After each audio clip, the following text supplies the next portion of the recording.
मिळवणं ही फक्त नौटंकी आहे, सामना खेळवायलाच नको होता। भारत पाकिस्तान सामन्याच्या संदर्भात आदित्य ठाकरे यांनी प्रतिक्रिया देत आता टीका केली।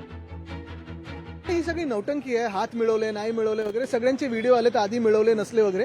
पण मुख्य गोष्ट काय आहे की एका बाजूला आपण पाहतोय पाकिस्तानचे प्रधानमंत्री यूएनला जाऊन सांगतात की ते युद्ध जिंकले, सिंदूरचं युद्ध ते जिंकले।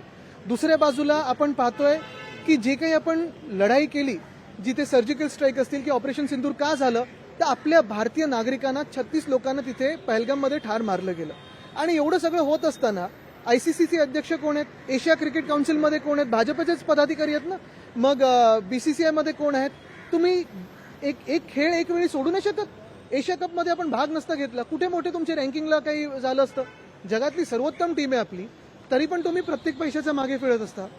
हा निर्लज्जपणा नाही तर काय। आणि मग तुम्ही ऑपरेशन सिंदूरची तुलना एका क्रिकेटच्या खेळाबरोबर करता, हे दुर्दैव आहे। लोकशाही मराठी ऐका, पहा, जागरूक रहा।